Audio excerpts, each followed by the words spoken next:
Hi ಎಲ್ಲರಿಗೂ ನಮಸ್ಕಾರ. ಎಲ್ಲ ಹೇಗಿದ್ದೀರಾ? ಎಲ್ಲ ಚೆನ್ನಾಗಿದ್ದೀರಾ ಅಂದ್ಕೊಂಡಿದ್ದೀನಿ. Welcome to my channel.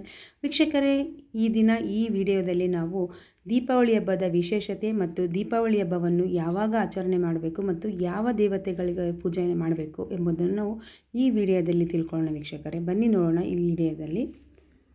Deepavali ಕೇವಲ ಹಬ್ಬವಲ್ಲ, ಅದೊಂದು ದೀಪಗಳ ಹಬ್ಬ. ಪ್ರತಿ ವರ್ಷದಂತೆ ಈ ವರ್ಷವೂ ದೀಪಾವಳಿಯನ್ನು ನಾವು ಆಚರಿಸಲಾಗುತ್ತಿದೆ. ದೀಪಾವಳಿಯನ್ನು ದಿವಾಳಿ ಎಂದು ಕರೆಯುತ್ತಾರೆ. ಇಂದು ಭಾರತದಲ್ಲಿ ಮತ್ತು ಪ್ರಪಂಚದ ಅನೇಕ ಭಾಗಗಳಲ್ಲಿ ಹಿಂದೂಗಳು ಆಚರಿಸುವ ಪ್ರಮುಖ ಹಬ್ಬವಾಗಿದೆ. ದೀಪಾವಳಿಯು 5 ದಿನಗಳ ಕಾಲ ಆಚರಿಸಲಾಗುವ ಹಬ್ಬವಾಗಿದ್ದು, ಇದು ಧನ್ತೆರಸ್ ಹಬ್ಬದಿಂದ ಆರಂಭವಾಗಿ ಭಾಯ್ ದೂಜ್ ಹಬ್ಬದವರೆಗೆ ಇರುತ್ತದೆ. ಹೆಚ್ಚಾಗಿ ಉತ್ತರ ಭಾರತದಲ್ಲಿ ಈ ಹಬ್ಬವನ್ನು 5 ದಿನಗಳ ಕಾಲ ಆಚರಿಸುತ್ತಾರೆ. ಈ ಹಬ್ಬವನ್ನು ಸಾಮಾನ್ಯವಾಗಿ ದೀಪಗಳ ಹಬ್ಬ, ಸಂತೋಷ, ಸಮೃದ್ಧಿ ಮತ್ತು ಅದೃಷ್ಟದ ಹಬ್ಬವೆಂದು ಪರಿಗಣಿಸಲಾಗುತ್ತದೆ. ಈ ಸಮಯದಲ್ಲಿ ಜನರು ತಮ್ಮ ಮನೆಗಳು ಮತ್ತು ಬೀದಿಗಳಲ್ಲಿ ದೀಪಗಳು ಮತ್ತು ಮೇಣದ ಬತ್ತಿಗಳಿಂದ ಬೆಳಗಿಸಿ, ಹೊಸ ಬಟ್ಟೆಗಳನ್ನು ಧರಿಸಿ, ಉಡುಗೊರೆಗಳನ್ನು ವಿನಿಮಯ ಮಾಡಿಕೊಳ್ಳುವ ಮೂಲಕ, ರುಚಿಕರವಾದ ಸಾಂಪ್ರದಾಯಿಕ ಆಹಾರವನ್ನು ಸೇವಿಸುವ ಮೂಲಕ ದೀಪಾವಳಿಯನ್ನು ಆಚರಿಸುತ್ತಾರೆ.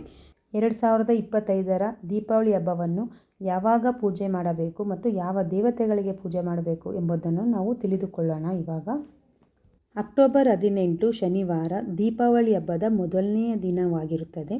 ಈ ದಿನ ನಾವು ನೀರು ತುಂಬುವ ಹಬ್ಬವನ್ನು ಆಚರಣೆ ಮಾಡಲಾಗುತ್ತದೆ ಹಾಗೂ ಕುಬೇರ ಲಕ್ಷ್ಮಿ ಪೂಜೆಯನ್ನು ಮಾಡುವುದು ಮತ್ತು ಚಿನ್ನ ಬೆಳ್ಳಿ ತೆಗೆದುಕೊಳ್ಳುವುದು ಈ ದಿನ ವಿಶೇಷವಾಗಿರುತ್ತದೆ. ಅಕ್ಟೋಬರ್ 19 ಭಾನುವಾರ ದೀಪಾವಳಿ ಹಬ್ಬದ 2ನೇ ದಿನವಾಗಿರುತ್ತದೆ. ಈ ದಿನ ತ್ರಯೋದಶಿ ತಿಥಿ ಇರುವುದರಿಂದ ಹನುಮಂತನ ಪೂಜೆ ಮಾಡುವುದು, ಕಾಳಿದೇವಿ ಪೂಜೆ ಮಾಡುವುದು ಈ ಹಬ್ಬದ ವಿಶೇಷತೆಯಾಗಿರುತ್ತದೆ. ಅಕ್ಟೋಬರ್ 20 ಸೋಮವಾರ ಇದು ದೀಪಾವಳಿ ಹಬ್ಬದ 3ನೇ ದಿನವಾಗಿರುತ್ತದೆ. ಇದು ಬಹಳ ಮುಖ್ಯವಾಗಿ ದೀಪಗಳ ಹಬ್ಬದ ಅಕ್ಟೋಬರ್ 20 ಸೋಮವಾರ ಇದು ಬಹಳ ಮುಖ್ಯವಾದ ದಿನವಾಗಿರುತ್ತದೆ. ಇದು ದೀಪಾವಳಿ ಹಬ್ಬದ 3ನೇ ದಿನವಾಗಿರುತ್ತದೆ. ಈ ದಿವಸ ನಾವು ಲಕ್ಷ್ಮೀ ಪೂಜೆ, ನರಕ ಚತುರ್ದಶಿ ಕೂಡ ಆಚರಣೆ ಮಾಡಬೇಕಾಗುತ್ತದೆ. ಇದರ ಜೊತೆಗೆ ಶಾರದಾ ಪೂಜೆ, ಕಾಳಿ ಪೂಜೆ ಕೂಡ ಮಾಡಬಹುದು. ದೀಪಾವಳಿಯಲ್ಲಿ ಪ್ರಮುಖವಾಗಿ ಎಲ್ಲರೂ ಕೂಡ ಆಚರಣೆ ಮಾಡುವಂತಹ ಹಬ್ಬ ಇದು. ನರಕ ಚತುರ್ದಶಿ ಅಕ್ಟೋಬರ್ 20 ಸೋಮವಾರ ಬಂದಿದೆ. ಅಕ್ಟೋಬರ್ 21 ಮಂಗಳವಾರ ದೀಪಾವಳಿ ಹಬ್ಬದ 4ನೇ ದಿನವಾಗಿರುತ್ತದೆ. ಈ ದಿನ ಅಮಾವಾಸ್ಯೆ ತಿಥಿ ಇರುತ್ತದೆ. ಇವತ್ತಿನ ದಿನ ಕೂಡ ಲಕ್ಷ್ಮೀ ಪೂಜೆಯನ್ನು ಮಾಡಬಹುದು. ಜೊತೆಯಲ್ಲಿ ಅಭ್ಯಂಗ ಸ್ನಾನವನ್ನು ಮಾಡಬಹುದು. ಈ ದಿನ ಪುಣ್ಯ ನದಿಗಳಲ್ಲಿ ಸ್ನಾನ ಮಾಡುವುದರಿಂದ ವಿಶೇಷ ಫಲವನ್ನು ನಾವು ಪಡೆಯಬಹುದು. ಅಕ್ಟೋಬರ್ 22 ಬುಧವಾರ ಇದು ದೀಪಾವಳಿ ಹಬ್ಬದ 5ನೇ ದಿನವಾಗಿರುತ್ತದೆ. 5ನೇ ದಿವಸ ಬಲಿಪಾಡ್ಯಮಿ ಬಲಿ ಪೂಜೆಯನ್ನು ಮಾಡಬೇಕಾಗುತ್ತದೆ. ಜೊತೆಗೆ ಹಸುಗಳ ಪೂಜೆಯನ್ನು ಮಾಡಬೇಕು ಹಾಗೂ ಗೋವರ್ಧನ ಗಿರಿಯ ಪೂಜೆಯನ್ನು ಮಾಡಬೇಕು.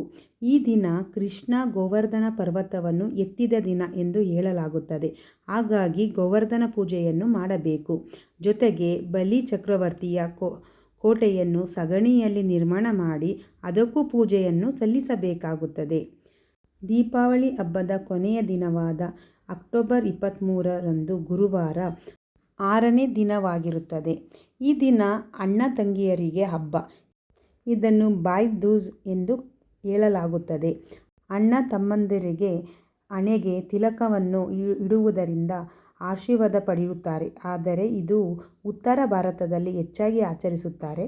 ನಮ್ಮ ಕರ್ನಾಟಕ ಭಾಗದಲ್ಲಿ ಈ ರೀತಿ ಆಚರಣೆ ಇರುವುದಿಲ್ಲ. ವೀಕ್ಷಕರೇ, ಎಲ್ಲರಿಗೂ ದೀಪಾವಳಿ ಹಬ್ಬದ ಶುಭಾಶಯಗಳು.